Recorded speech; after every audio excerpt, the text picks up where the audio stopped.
বিসমিল্লাহির রহমানির রাহিম।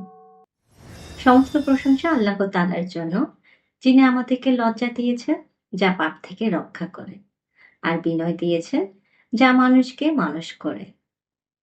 দুরূদ ও সালাম বর্ষিত হোক আমাদের প্রিয় নবী হযরত মুহাম্মদ সাল্লাল্লাহু আলাইহি ওয়াসাল্লাম এর উপর, যার চরিত্রের অলংকার ছিল লজ্জা।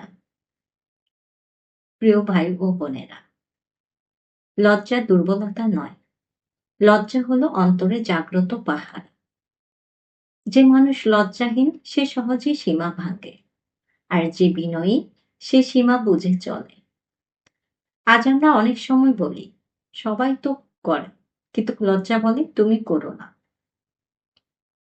দীনানুর বলে, লজ্জা থাকলে চোখ নিচু হয়, কথা সংযত হয়, আর দেহ শান্ত থাকে। বিনয় অহংকারের চিকিৎসা। অহংকার মানুষকে আল্লাহ থেকে দূরে নিয়ে যায়, আর বিনয় মানুষকে আল্লাহর কাছে নিয়ে যায়। আজ নিজেকে প্রশ্ন করুন, আমি কি গুনাহের পর লজ্জা পাই, নাকি সেটা স্বাভাবিকভাবে ভাবি? যে মানুষ লজ্জা হারায় সে তওবার দরজাও হারানোর ঝুঁকিতে পড়ে। আজকে মূল আমল, লজ্জার পাহারা। আজ একটি কাজ করুন, যে গুনাহ করতে গেলে আপনি একা হতে চান, আজ সেই একাকিত্বে বলুন, আমার আল্লাহ আমাকে দেখছেন। চোখ নামান, কথা থামান, হাত সরান। এতেই লজ্জার এবাদত।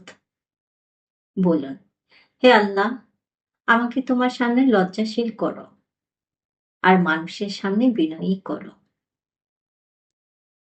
প্রিয় ভাই ও বোনেরা, লজ্জা ঈমানের অংশ, আর বিনয় চরিত্রের সৌন্দর্য। মাগফিরাতে এই দিনে আসুন আমরা নিজেকে শক্ত করি লজ্জা দিয়ে, আরো সুন্দর করি বিনয় দিয়ে।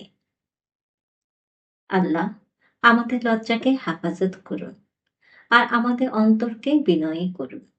আমিন।